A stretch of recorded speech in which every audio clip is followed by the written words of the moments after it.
नमस्कार मित्रांनो, स्वागत आहे तुमचं डॉक्टर एम-पी-एस या चॅनलवरती. तर मित्रांनो, परत मी घेऊन आलो आहे असा लॉजिकल आणि मोस्ट इम्पॉर्टंट असा व्हिडिओ राज्यसेवेसाठी. तर मित्रांनो, हा व्हिडिओ तुम्ही जर एंडपर्यंत पाहिला ना, तुमचं चांगलं MCQचा माइंडसेट डेव्हलप होणार आहे. आणि हा माइंडसेट डेव्हलप व्हायला ना मुलांचे 2-2 अटेम्प्ट जातात. मग तुमचे ते अटेम्प्ट वाचवण्यासाठी हा व्हिडिओ पूर्ण एंडपर्यंत बघाच. तर मित्रांनो, MPSCचे जेव्हा पण क्वेश्चन येतात ना समोर, तेव्हा मुलांकडे 2च चॉईस असतात. काय माहिती आहे का चॉईस? एकतर प्रश्न येतो किंवा नाही येत. आता ते कधी होतं माहिती आहे का? एकतर तुम्हाला ना प्रश्नाबद्दल माहिती असते थोडीफार, मग तुम्ही तो ट्राय करता क्वेश्चन. आणि एक तर काहीच माहिती नसते, मग तुम्ही तो काय करता, ब्लँक सोडता क्वेश्चन. मग ब्लँक सोडल्यावरती असे खूप सारे क्वेश्चन असतात ते तुम्हाला माहीतच नसतात, मग तुम्ही ते सोडूनच देता ब्लँक. आणि एंडला काहीतरी मग अक्कड करता आणि मग ते मार्क करून येतं आणि ते चुकतं आन्सर. मग त्याच्यासाठी एक MCQ माइंडसेट लागतो. जे क्वेश्चन येतात ते तर करायचेच आहेत, आणि जे नाही आहेत ते कसे सॉल्व्ह करायचे ते मी या व्हिडिओच्या माध्यमातून तुम्हाला सांगणार आहे. लाईव्ह डेमॉन्स्ट्रेशन करणार आहे की कसं तुम्ही 2025चा पेपर लॉजिकने आणि गेस ॲनालिसिस करून चांगल्या पद्धतीने सॉल्व्ह करू शकला असतात. आणि तुम्हाला आता 2026साठी ह्याच प्रकारे कसं तुम्हाला डेव्हलप करायचं माइंडसेट मॉक टेस्टमध्ये आता तुम्ही जर प्रॅक्टिस केली ना, तर तुम्हाला ते वापरता येईल तुमच्या राज्यसेवेच्या परीक्षेत. म्हणून हा व्हिडिओ घेऊन आले. तर मित्रांनो, सुरू करूया. मला मागच्या जे लॉजिकल कंबाईन सिरीज, तुम्ही जर माझ्या चॅनलवरती तुम्ही पहिल्यापासून जर असेल तर कंबाईनसाठी ना मी खूप लॉजिकलचे व्हिडिओ आणले. 3-4 व्हिडिओ होते लॉजिकलचे, आणि त्यात मी सगळ्या ट्रिक्स वगैरे सांगितल्या होत्या. मग त्याचा खूप जास्त जणांना फायदा झाला. ऑलमोस्ट 20,000 लोकांनी ते बघितलेलं आहे. त्याच्यातून त्यांना फायदा झालेला आहे, मार्क्स वाढलेले आहेत त्यांचे. पण त्यांची एकच तक्रार होती, सर हे मला परीक्षेत अप्लाय करता आलं नाही जास्त ट्रिक्स. का? कारण त्यांची प्रॅक्टिस झाली नव्हती. कारण ह्या ट्रिक्स जे आहेत ना, तुम्हाला सॉल्व्ह करायचे आहेत. तुम्ही ट्रिक्स वाचून गेलात आणि तुम्ही त्या ट्रिक्स अप्लाय होतील असं नाही आहे. तुम्ही जर त्या ट्रिक्स प्रॅक्टिस नाही केल्यात ना, तर ते काहीच कामाचं नाही. प्रॅक्टिस करावीच लागेल तुम्हाला. आणि प्रॅक्टिस कधी करणार? जेव्हा तुम्ही मॉक्स देणार.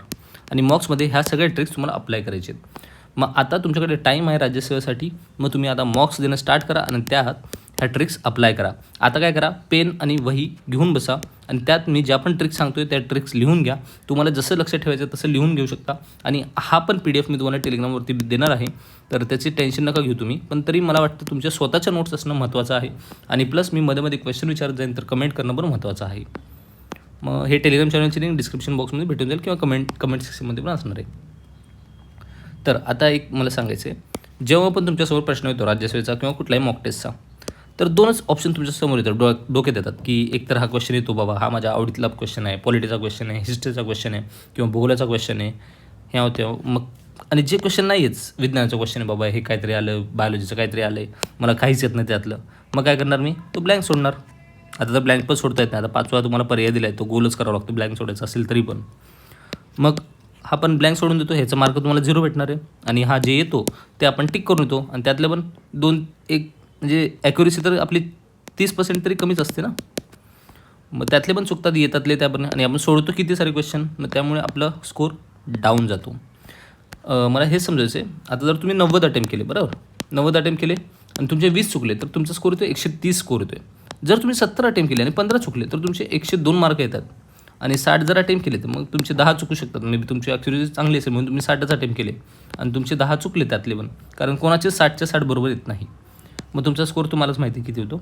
आणि इथे तुमचं कट ऑफ क्लोज होतो आहे. ओके, ह्या रेंजला पण तुम्हाला कट ऑफ, तुम्ही एकदम बॉर्डरलाईनवरती असं मग तुमचं सिलेक्शन नाही होत ह्या स्कोरवरती पण. आणि इथे तर तुमचं काहीच नाही होणार आहे. ओके, तर जर तुम्हाला जे एरर आहे ते जर कमी करायचं असेल तर तुम्हाला काय लागेल? नॉलेज लागेल. आणि जर क्वेश्चन अटेम्प्टिंग जर बघायचं असेल, जर क्वेश्चन अटेम्प्ट जास्त करायचे असेल, तर तुम्हाला एक इनर्शिया लागणार आहे. म्हणजे क्वेश्चन सॉल्व्ह करताना इनर्शिया काय असतो ना, मराठीत कमेंट करून सांगा मला. मराठीत काय बोलतात इनर्शियाला? कमेंट करा पटकन. तर इनर्शिया जो आहे तो बिल्ड करावा लागेल तुम्हाला मॉक टेस्टच्या माध्यमातून. म्हणजे तुमचं अटेम्प्टिंग जे क्वेश्चन तुम्ही अटेम्प्ट करता ना, ते जास्त अटेम्प्ट करावं लागतील तुम्हाला. 60 क्वेश्चन अटेम्प्ट करून काहीच नाही होणार आहे. तुम्हाला 90च्या आसपास क्वेश्चन अटेम्प्ट करावं लागतील. हे सगळ्यांना व्हॅरी करतं, पण मोस्टली जेवढे जास्त तुम्ही क्वेश्चन अटेम्प्ट करता तेवढे तुमचे चान्सेस जास्त येतात मार्क वाढण्याचे. म्हणून तुमचा जो इनर्शिया आहे तो बिल्ड करायचा आहे आपल्याला. जेवढं तुम्ही अटेम्प्ट जास्त करणार ना, तेवढं तुमचा स्कोर जास्त येण्याचे चान्सेस आहेत. असं नाही की तुम्ही मस्त फक्त काहीतरी ठोकताय फक्त अटेम्प्ट करायचं म्हणून. पण ते लॉजिकल गेस करून जर तुम्ही अटेम्प्ट केले ना क्वेश्चन, तुमचे बरोबर येणार. मग तेच मला समजायचं आहे. आता समजा इथे तुमचं क्वेश्चन आहे आणि ते 4 ऑप्शन आहेत. मग इथे आन्सरला कसं जाणार तुम्ही पोचणार? तुम्हाला काहीच आयडिया नाही क्वेश्चनची. आता B हे आन्सर आहे तुमचं आणि त्याच्याबद्दल तुम्हाला काहीच आयडिया नाही. पण तुम्हाला Aबद्दल आयडिया आहे की हे आन्सर असूच शकत नाही. मग तुम्ही Aला कट करणार डीला काय वाटतं की लॉजिकल आहे, म्हणजे हा क्वेश्चनमध्ये तर विचारलं नाही ह्याच्याबद्दल, पण हा स्टेटमेंट बरोबर आहे, पण याचा काही संबंध येत नाही क्वेश्चनशी. मग हा पण एलिमेंट झाला. मग आता बी आणि सी या दोघांमध्ये उरतं, आणि सीबद्दल तुम्हाला 50-50 वाटते बाबा असू शकतं चान्स.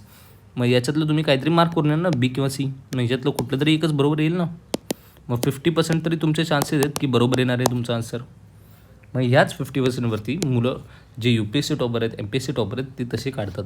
आणि ह्या गोष्टी तुम्हाला कोणीच नाही सांगत, फक्त मॉक टेस्ट सोडवा, प्रॅक्टिस करा एवढंच बोलतात. पण कसं प्रॅक्टिस करायचे, काय प्रॅक्टिस करायचे हे सांगण्याचं काय कर्तव्य माझं आहे. ओके, म्हणून आता आपण पुढे बघूया. आपलं काय करायचं, इनर्शिया ब्रेक करायचं. म्हणजे आपण काय करतो, 60-70पर्यंत तो अटेम्प्ट करतो, बाकी सोडून देतो. बाबा खूप जास्त अटेम्प्ट केले आणि आपल्याला वाटतं 60पैकी 60 आपले बरोबरच आन्सर, आपण जे मार्क केले ते बरोबरच आहेत. पण घरी आल्यावर चेक केल्यावर कळतं 60पैकी आपले 40 पण बरोबर येत नाहीत. मग तिथेच आपण हारतो. ओके, म्हणून आपल्याला क्वेश्चन अटेम्प्ट जास्त करायचे आहेत, आणि ते अटेम्प्ट पण कसे करायचे, लॉजिकल गेसिंग करायचे, हॅक्स वापरायचे, ट्रिक्स वापरायचे. त्या ट्रिक्स आपण ह्या पुढच्या व्हिडिओमध्ये बघणार आहोत. आता 2025चा पेपर जो आहे ते आपण लाईव्ह डेमॉन्स्ट्रेशन करून दाखवणार आहोत. डॉक्टर MPSC तुम्हाला दाखवणार आहे, आणि माइंडसेट तुमचं बिल्ड करायचं आहे मला कसंही करून. मग ते माइंडसेट आपण या व्हिडिओच्या माध्यमातून करणार आहोत. तर ध्यान देऊन हा व्हिडिओ बघा. तर क्वेश्चन वाचा, पंचशील तत्वांचा पुरस्कार प्रथम भारत व चीन या देशांनी केला होता, तेव्हा भारताचे पंतप्रधान व चीनचे पंतप्रधान कोण होते? आता बघा, भारताची तुम्हाला ॲटलिस्ट माहीत तरी असेल, आयडिया. आता पण इंदिरा गांधी ह्या कधी होत्या, कधीचा काळ होता, आणि पंचशील तत्व कधी झाली होती, जेव्हा भारत स्वातंत्र्य झालं त्याच्यानंतरच झाली होती ना, म्हणजे जस्ट नंतरच चालू झाली होती. म्हणजे 1954ला चालू झाली होती, पंचशील तत्व आली होती. पण इंदिरा गांधी कधी होत्या, त्यांचा काळ कधी आहे माहिती आहे ना आपल्याला, नंतरचा काळ आहे. मग इंदिरा गांधी हा पर्याय तर येणारच नाही, म्हणजे क पर्याय गेला. म्हणजे हे 2 पर्याय तुमचे डायरेक्ट एलिमिनेट होतात. आता 2 पर्याय उरतात, अ आणि ब, आणि फक्त अ. तर इथे आपण जर ब बघितलं तर सन येत्सेन. आता हे जे होते ना ते खूप नंतरच्या काळातले, जसं इंदिरा गांधी नंतरचे होते तसे पण हे नंतरचे आहेत. आणि चाऊ इन लाय हे आधीचे होते, म्हणजे पंडित जवाहरलाल नेहरूच्या काळातले होते.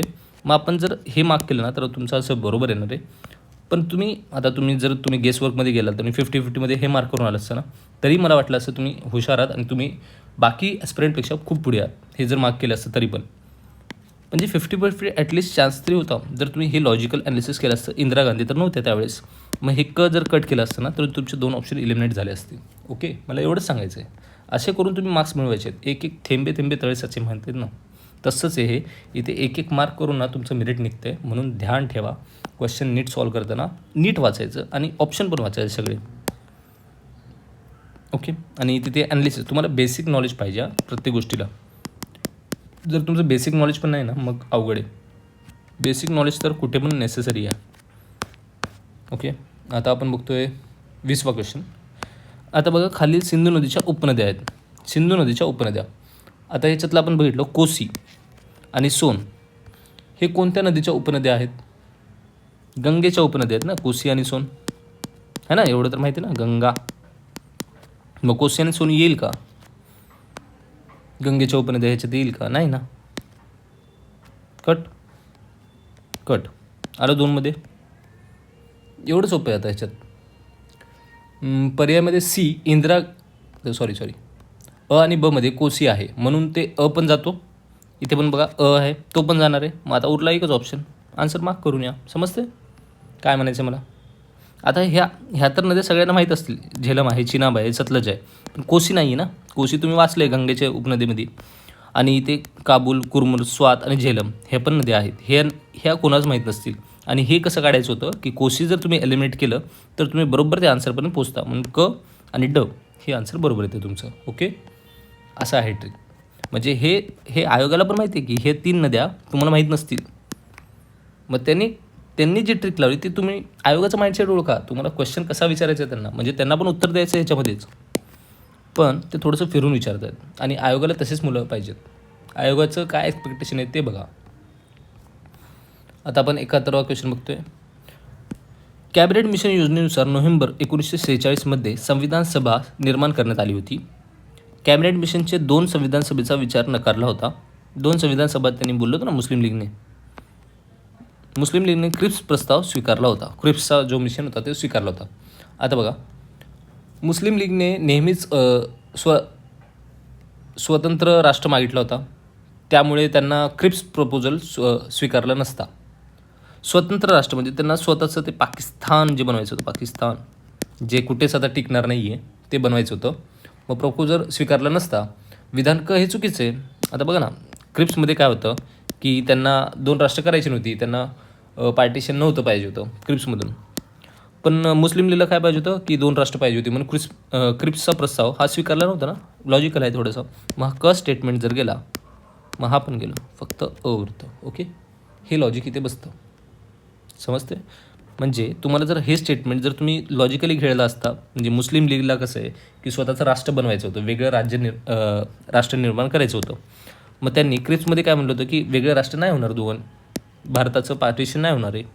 मग त्यामुळे हे स्टेटमेंट चुकतं ना, असं म्हणायचं आहे. ओके, आता 15वा क्वेश्चन. डॅश या समाजाचे सदस्य होण्यासाठी व्यक्तीला ख्रिश्चन बनवलेला पाव आणि मुस्लिमांनी हातातले पाणी पिणे बंद करत होते, मुस्लिमांच्या हातातले पाणी पिणे बंद करत होते. आता बघा, हे विधान खूप रॅडिकल आहे, रॅडिकल विधान आहे खूप. आणि हे विचार कोणाचे असतील हे आपल्याला विचार करायचे आहे. परमहंस मंडळीत किंवा प्रार्थना समाज यांच्याबाबत असलेले हे कोणते तरी विचारासारखे वाटतात, म्हणजे परमहंस किंवा प्रार्थना समाजातले. आणि सत्यशोधक किंवा आर्य समाजामध्ये ब्रेड वॉटरच्या नियमांचं लावणार नाहीत, हे लॉजिक वापरता येतं. म्हणजे काय असतं की आर्य समाज किंवा आपण जर म्हणलं सत्यशोधक समाज, तर याच्यामध्ये काय ब्रेड आणि वॉटरचा नियम लावता येणार नाहीत. आर्य समाज आणि सत्यशोधक समाज, तर त्याच्यामध्ये ना ते ब्रेड आणि वॉटरची जी पॉलिसी होती, तुम्ही जर वाचलं असेल तर हे इथे बसत नाही यांच्या नियमामध्ये. तर ह्या दोनपैकी कुठलं तरी आपण मार्क करू शकतो. समजते? म्हणजे तुम्हाला जर एवढं पण माहिती असेल ना की ब्रेड आणि पावचं कोणत्या धर्माशी, म्हणजे रॅडिकल विचार कोणाचे आहेत हे जर तुम्हाला कळाले, कुठल्या समाजाचे आहेत, तर त्याच्यावरून तुम्ही आन्सर मार्क करू शकता. ओके, आता आपण बघतोय 59वा क्वेश्चन. ऊर्जा उत्पादनातील खालीपैकी कोणता पर्याय कोणत्याही स्वरूपाचा कार्बनचा वापर करत नाही. आता खूपच लॉजिकली आहे. वूडमध्ये लाकूड आणि बायोगॅस, लाकूडमध्ये कोल असतं, बायोगॅसमध्ये कोल आहे, आणि जो कोळसा तो तर कोलच आहे ना. आता भूऔष्णिक स्रोत, आता जिओथर्मल जी एनर्जी आहे ह्याला जिओथर्मल एनर्जी बोलतात. जिओथर्मल एनर्जी किंवा भूउष्णिक असा हा स्रोत जो पूर्वीच्या अंतर्भागातील उष्णतेवरती चालतो आणि त्यातून कार्बनचा संबंध येत नाही. मग हा लॉजिकल क्वेश्चन आहे ना. आता तुम्ही इथे पण लाकूडमध्ये काय कोळसा असतो, बायोगॅस, तुम्ही मिथेन गॅसचं ते बायोगॅसचे प्लांट गावाकडे बघितलं असेल, शेणापासून वगैरे बनतात. मग त्याच्यामध्ये मिथेन असतं, मिथेनचा फॉर्म्युला हा आहे CH4. हे जर तुम्ही बेसिक तुम्हाला सायन्स जरी माहीत असेल ना, तरी तुम्हाला कळतं की कार्बन आहे त्यात, आणि कोळसा कोल तर कार्बन असणारच आहे त्यात. मग हा C जो आहे तो वेगळा पडतो. ओके, समजते? म्हणजे मी तुम्हाला उत्तरापर्यंत घेऊन जायचं कसं ते सांगतोय. तुमचा माइंडसेट तो विचार करा तुम्ही, जे उत्तरापर्यंत आपल्याला कसं पोचायचं आहे. जरी आपल्याला क्वेश्चन माहीत नसेल किंवा त्याच्याबद्दल काही फक्त 1-2 गोष्टी माहिती आहेत आपल्याला, पण त्याच्यावरून आपण आन्सर कसं काढू शकतो हे दाखवण्याचा मी प्रयत्न करत आहे. ना की तुम्हाला म्हणत आहे की हे वापरा ते वापरा आणि त्याचं आन्सर काढा. अक्कडबक्कड गेलं, हे 1-2 केलं आणि इथं आन्सर आलं, असं काहीच नाही सांगत आहे मला. म्हणजे तुम्हाला तुम्ही अधिकारी आहात आणि तुमच्याकडे जेवढे रिसोर्सेस आहेत, जेवढी संसाधनं आहेत, त्याच्यातून तुम्हाला कुठलीही नैसर्गिक आपत्ती किंवा कुठलीही काय म्हणू शकतो आपण, कुठलीही संकट दूर करायचे आहेत लोकांवरची, तर ते तुम्ही कसं करणार आहे तेवढ्याच मूलभूत स्रोतातून, म्हणजे तुमच्याकडे जेवढे पण रिसोर्सेस आहेत त्याच्यातून.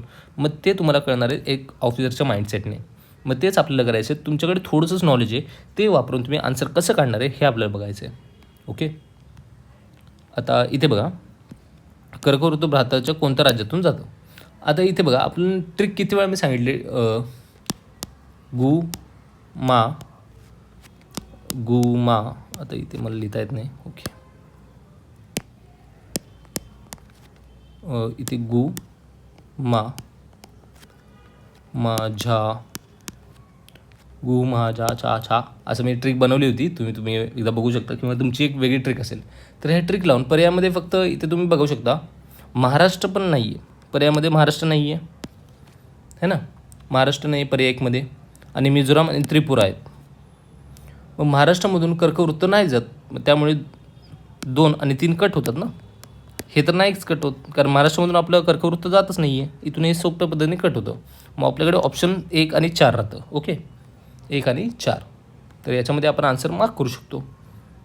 समजते तुम्हाला कसं केलं मी? आता एवढी तरी बेसिक नॉलेज पाहिजे की कर्कवृत्त महाराष्ट्रातून जातं का. हे कर्कवृत्त महाराष्ट्रातून जाणार आहे का तुमच्या? नाही ना. हे 2 ऑप्शन तुम्ही एलिमिनेट करा सोप्या पद्धतीने. मग हे 2 ऑप्शन एलिमिनेट झाले की तुम्ही तुमच्या 2च ऑप्शनवरती लक्ष ठेवा. गुजरात, बिहार, त्रिपुरा, पश्चिम बंगाल. आता इथे बघा बिहारमधून जातो का हे लक्षात ठेवायचं. अशा 2मधून तुम्हाला एलिमिनेट करून आन्सर निघतं आणि ह्याला जास्त वेळ नाही लागत. तुमचं एकदा माइंडसेट बिल्ड झालं ना तर तुम्ही खूप लवकर आन्सरपर्यंत पोहोचणार आहात. ओके, समजते. अशा पद्धतीने तुम्ही जर क्वेश्चन सॉल्व केले ना तरच तुमचे मार्क्स वाढणार आहेत. नाहीतर मग तुम्ही त्या 80-90च्या रेंजमध्ये अडकणार आणि कट ऑफ जातो 120. मग तिथपर्यंत पोचायची जी जंप आहे ती तुम्हाला अशाच पद्धतीने भेटणार आहे. बाकी कुठलंच कितीही तुम्ही पाठांतर केलं तरी नाही पोचणार तिथपर्यंत. आता पॉलिटीचा क्वेश्चन. उपराष्ट्रपती ज्या दिनांकास आपले पद ग्रहण करतील त्या दिनांकापासून 5 वर्षाच्या अवधीपर्यंत ते पद धारण करतील. बघा, ध्यान ठेवा काय म्हणता येते. 5 वर्षाच्या अवधीपर्यंत ते पद धारण करतील. उपराष्ट्रपती राष्ट्रपती संबोधून आपल्या पदाचा सहीनिशी राजीनामा देऊ शकतील. लोकसभेच्या त्यावेळेच्या सर्व सदस्यांना बहुमत पारित झालेल्या आणि राज्यसभेत संमत केलेल्या ठरावाने उपराष्ट्रपती पदाच्या पदावरून दूर करता येईल. राज्यसभेने संमत केलेल्या ठरावाद्वारे उपराष्ट्रपतीस आणि लोकसभेच्या त्यावेळेच्या सर्व सदस्यांनी बहुमताने पारित केलेल्या. आता इथे विचार करा, क मध्ये काय म्हटले, लोकसभा मेंबर्स मेजॉरिटीने काढू शकतात असे लिहिलेलं आहे. पण व्हाईस प्रेसिडेंटला काढण्यासाठी राज्यसभेच्या चेअरमॅन आहेत. ते राज्यसभेचे चेअरमॅन आहेत म्हणजे राज्यसभेचे अध्यक्ष आहेत ते उपराष्ट्रपती. म्हणून ते राज्यसभा ठरवून सुरू करणे गरजेचं आहे. राज्यसभामधून सुरू केलं पाहिजे ना की उपराष्ट्रपतीचा आपल्याला राजीनामा द्यायचा आहे. मग राज्यसभेमधून त्याची इनिशिएशन झाली पाहिजे.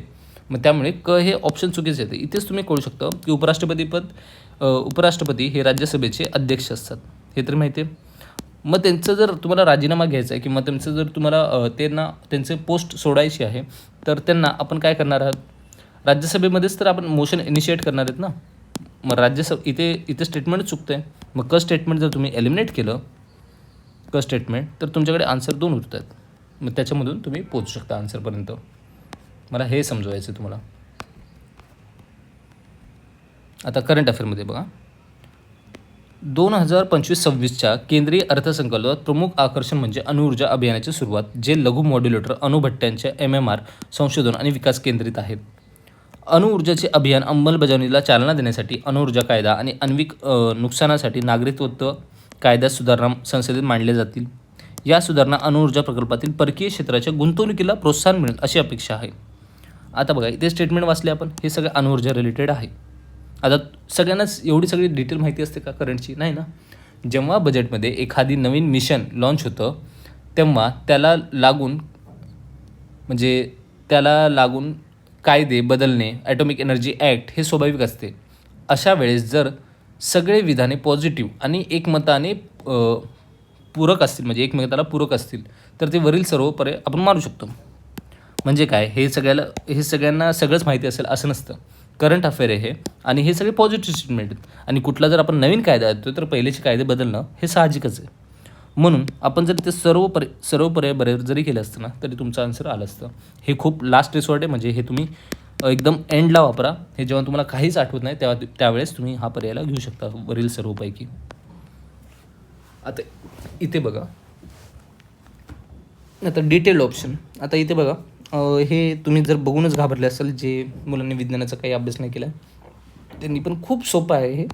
मी जसं तुम्हाला एक पहिलं सांगितले, डिटेल्ड ऑप्शन म्हणून एक असतं, जिथे डिटेल्ड ऑप्शन दिले ते पर्याय असू शकतात. कुठे वाटतं तुम्हाला आन्सर काय असेल याच्यात? हे तुम्ही ऑप्शन बघा आणि त्याच्यातून वाटते तुम्हाला काय आन्सर काय असेल. कॅल्क्युलेशन करण्यापेक्षा आधी जर ऑप्शन बघितलेच ना तर न्यूमेरिकल व्हॅल्यूज दिलेल्या आहेत. अशा वेळेस जर एखाद्या ऑप्शनमध्ये स्पेसिफिक डेसिमल असेल तर तो आधी चेक करायचा आहे, हे आहे का. आता मी इथे तुम्हाला कन्सेप्ट पण सांगू शकतो, पॅरलल रजिस्टर, सिरीज रजिस्टर कसे जॉईंट केलेत, काय जॉईंट केलेत, पण मला ते नाही सांगायचं. मला सांगायचं तुम्ही जर डिटेल ऑप्शन बघितलं तर हे ऑप्शन एलिमिनेट होतं डायरेक्ट, आणि यापैकी तुम्ही कुठला तरी आन्सरपर्यंत पोचू शकता, हे दाखवून द्यायचं मला. डिटेल ऑप्शन का, कारण इथे डेसिमलमध्ये दिले ना. आणि इथे बघा, इथे ग्राउंड म्हणजे आपण बोलतो ना ते की ग्राउंड फिगर केली आहे व्हॅल्यू, मग तसं आहे. मग आयोगाने काहीतरी विचार करून 1.5 आणि 3.5 दिलेले आहे. 0.5 हे छापणं 5 लाख उत्तरपत्रिकेत, काही सोपी प्रश्नपत्रिकेत सोपी गोष्ट नाही ना, काहीतरी विचार केला असेल त्यांनी म्हणून दिलेलं आहे ते. आता इथे बघा, इंडियाच्या जे सीमा आहेत त्याच्याबद्दल क्वेश्चन आहे. भारताच्या मुख्य भूमीचे टोक लडाखमधील दफ्तार इथे आहे. भारताच्या मुख्य भूमीचे दक्षिणेकडील टोक हे तमिळनाडूतील कन्याकुमारीपर्यंत आहे. हे तर सगळ्यांना माहिती आहे. भारताच्या मुख्य भूमीचे पूर्वेकडील टोक आसाममधील किबुतू इथे आहे. भारताच्या मुख्य भूमीचे पश्चिमेकडील टोक गुजरातमधील गुहार येथे आहे. आता तुम्ही राज्यावरून तरी क्वेश्चन ओळखू शकता. गुजरात तर ठीक आहे, तमिळनाडू ठीक आहे, लडाख ठीक आहे, हे आसाम कसं काय आलं? इथे काहीतरी चुकते ना. आसाम आसाम आसाम लॉजिक आहे ना. आता इथे जर आपण बघितलं, देशांची टोकांची नावं दिलेली आहेत, ठिकाणे दिलेली आहेत, पण जर आपण लॉजिक जर बघायला गेलं तर फॉल्स विधान आहे. ओळखण्यासाठी प्रत्येक बारीकीनं वाचायला पाहिजे आपण पर्याय. तर आसाम बरोबर आहे का इथे? कमेंट करून सांगा इथे काय यायला पाहिजे. तर तुम्ही जर विचार केला, उत्तरेला काय आपल्या लडाख आहे, पश्चिमेला काय गुजरात आहे, दक्षिणेला काय तमिळनाडू आहे, पण इकडे काय पूर्वेला काय ते बघायचं. ओके, आता आपण बघतोय 9वा क्वेश्चन. ओके, दिवान ए अमीर ए कोही हे नावाचं स्वतंत्र खातं कोणी स्थापन केलं? आता ह्याच्यात आपल्याला काय माहीत पाहिजे. कोही हे कधी पण ना कृषी रिलेटेड हा शब्द आहे. कोही कृषी रिलेटेड. तुम्ही जर UPSCचे PYQ सॉल्व केले किंवा आपल्या मध्ययुगीन भारताचे पहिले जे PYQ सॉल्व केले ना, तुम्हाला कोही या वर्डचा अर्थ समजेल किंवा तुम्ही कधीही वाचला असेल. कोही हा वर्ड उर्दूमधील कृषीसाठी संबोधला जातो. ओके, तर कृषीसाठी संबोधला जातो. मग ह्यातले कोणी कृषीमध्ये सुधारणा केलेली आहे ते आपल्याला ओळखायचं आहे. आता अल्लाउद्दीन खिलजी कृषीमध्ये काही करेल का? त्याला आधीच मारतोड नंतर लूट ह्या सगळ्या गोष्टीमध्ये इंटरेस्ट होता. बलबनचं तर आपल्याला काही संबंध येत नाही. फिरोजशाह तुघलक थोडंसं आहे, पण मोहम्मद बिन तुघलक यांनी कृषीमध्ये खूप साऱ्या सुधारणा केल्या. त्यांनी आपल्या राजधानी शिफ्ट केली होती, शिफ्ट केली होती. नंतर त्यांनी कॉईन सिस्टम आणली होती. नंतर त्यांनी वेगवेगळ्या सुधारणा केल्या होत्या. कृषी सिस्टममध्ये पण त्यांनी सुधारणा केल्या होत्या. म्हणून आपण जर मोहम्मद बिन तुघलक हा आन्सर मारला असता तर तुमचं बरोबर आलं असतं आन्सर मला वाटतं.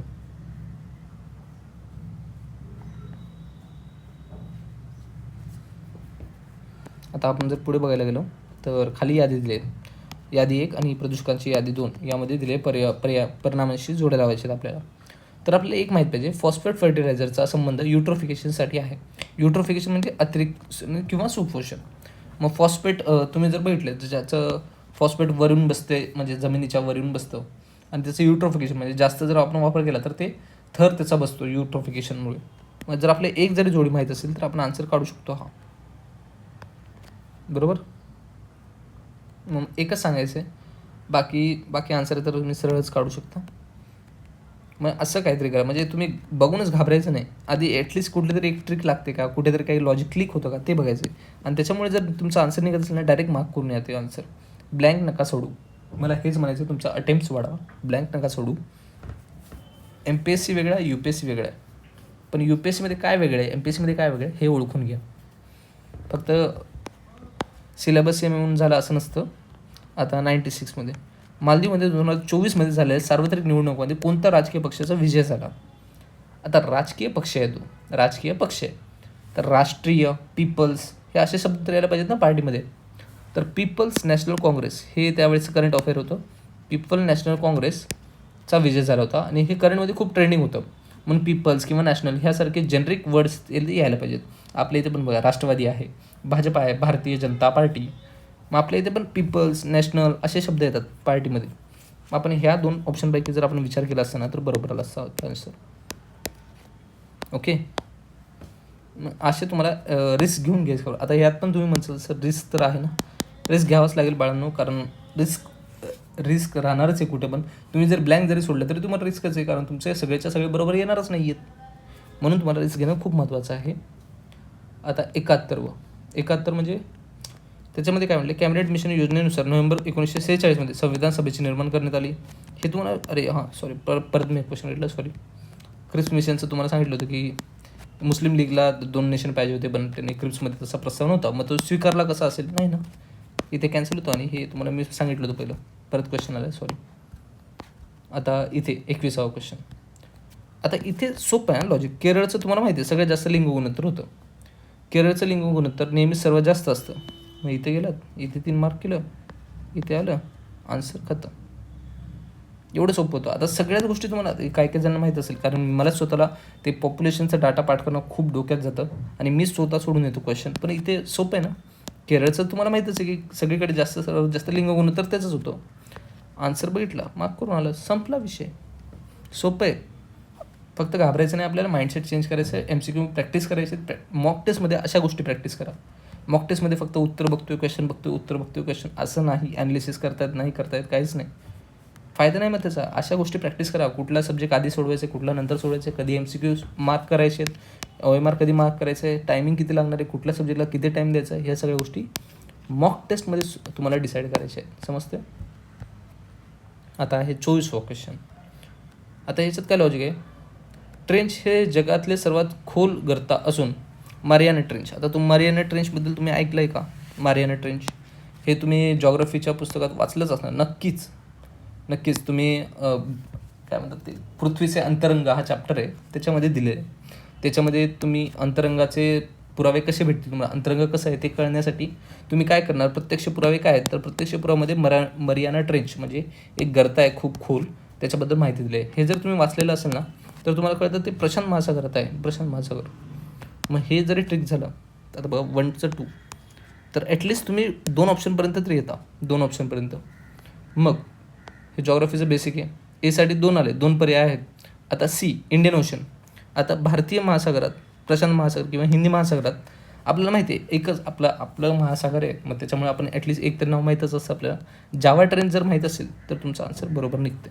म्हणजे तुम्हाला जर हे जर माहीत असेल ना, मरियाना ट्रेंच, प्रशांत महासागर, तर तुमचं आन्सर 50-50वरून पोहोचू शकता.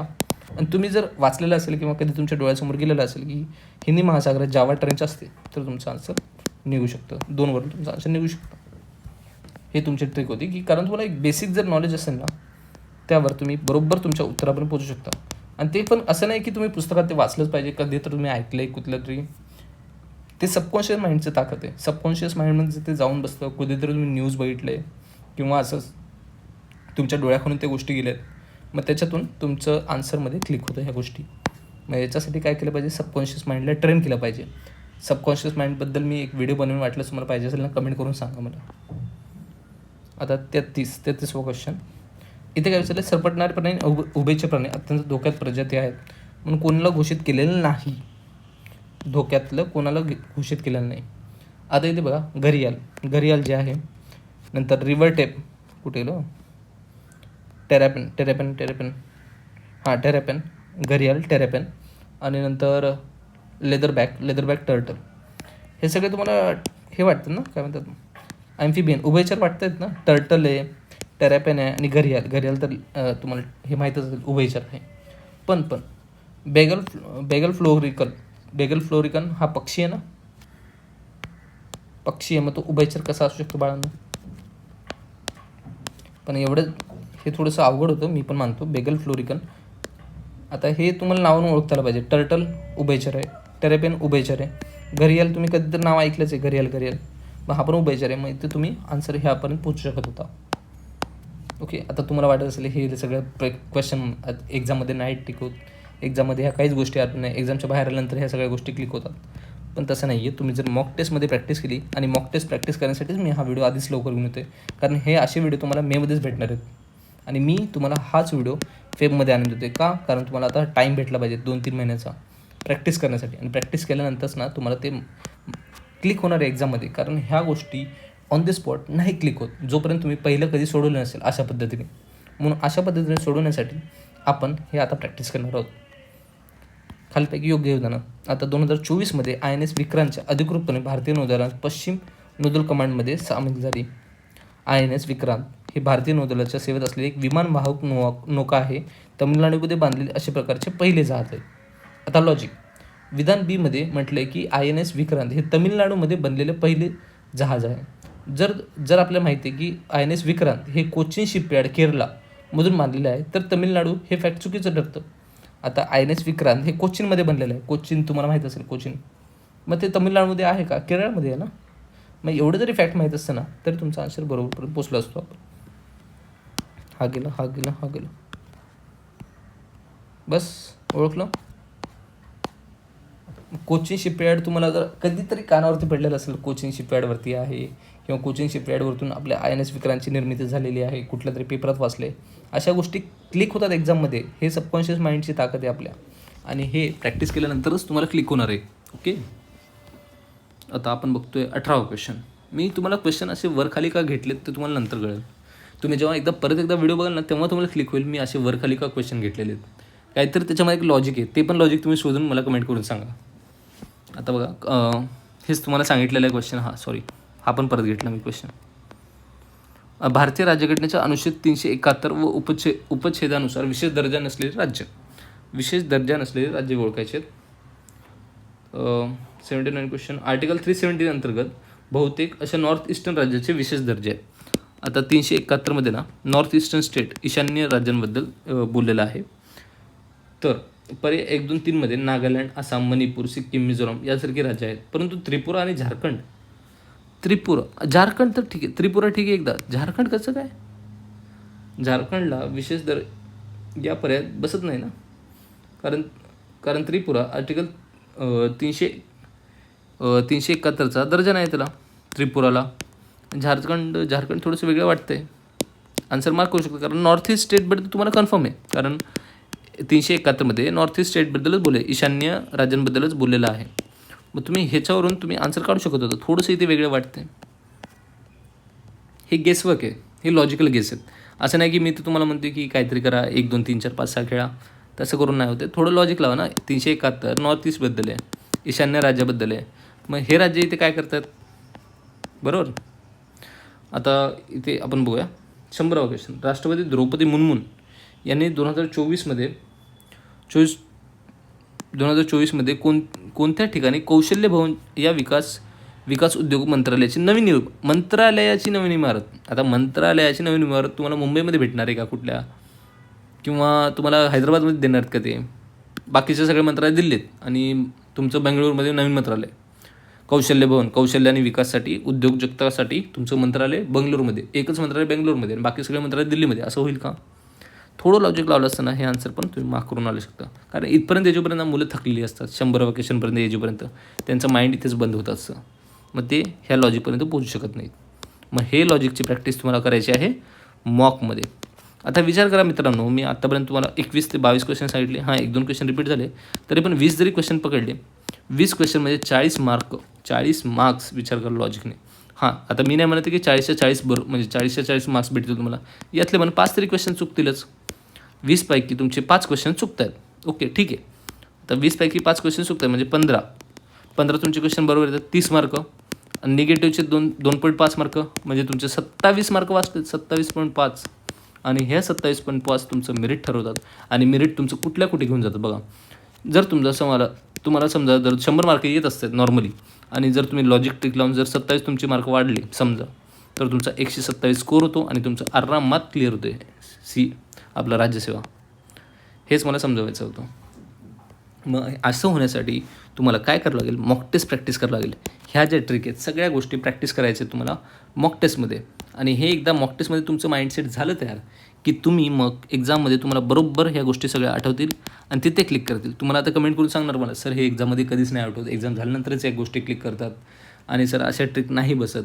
तुम्ही एकदा स्वतः वापरून बघा, स्वतः तुमचे आन्सर लागतात का बघा, आणि मग कमेंट करून सांगा मला.